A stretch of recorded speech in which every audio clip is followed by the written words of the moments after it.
Samantala, ilang bagong pasilidad naman ang sinisimulang ipatayo sa Albay sa pangunguna ng Ako Bicol Party List na layong mapalakas pa ang sektor ng edukasyon sa rehiyon.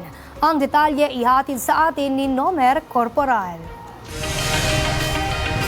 Sa kabila ng malakas na pagbuhos ng ulan, naging matagumpay ang isinagawang groundbreaking ceremony ng itatayong Mises Building at two-story classroom school building na pinangunahan ni Ako Bicol Party List Representative Congressman Elizalde Co kaninang umaga sa Humapon High School sa Barangay Humapon, Legazpi City, Albay. Naging posible ang proyektong ito dahil sa inisyatibo ni Congressman Saldico sa tulong ni President Ferdinand R. Marcos Jr. at House Speaker Martin Romualdez. Ayon pa kay Congressman Saldico, malaking tulong ang nasabing proyekto dahil mas magiging maayos palalo ang estado ng edukasyon sa nasabing eskwelahan.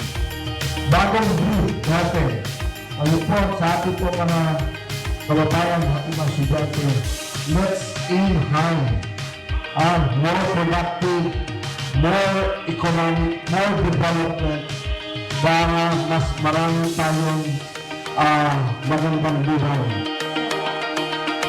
Nakiisa rin sa pagtitipon sina former Albay 2nd District Representative Joey Salceda at si Legazpi City Mayor Hisham Ismail na labis ang pasasalamat sa Ako Bicol dahil sa walang sawang pagtugon sa kanilang mga pangangailangan. Maraming po ang kooperasyon ng inyong mga líderes, nagkakaigwa kita ng mga institusyon na iyo po makakatabang sa pagprogreso at sa kaakihan. It's a big impact project po dito. Papakinabangan ng matagal na panahon. Siguro kahit wala na tayo, andito pa rin pong istruktura na ito. Kaya thank you so much Ako Bicol Party List. Siyempre, thank you so much Congressman Elizalde Co. And thank you so much former Congressman Kong Jill and now po Congressman Alfredo Pito Garkin. Salamat po. Dito mismo sa likuran ko itatayo ang 2-story and 8 classroom building ng Humapon High School at doon naman sa unahan itatayo ang Mises Building.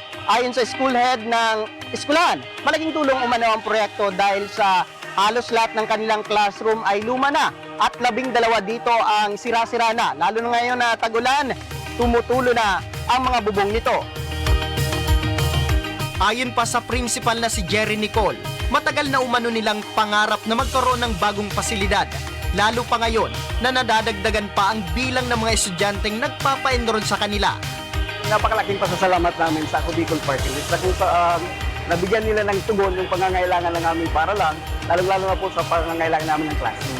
Dahil tinatayo po ngayong building na 8 classroom, makaka-accommodate po siya ng almost 400 students na kung saan ang gamit po nilang building sa ngayon ay for demolition.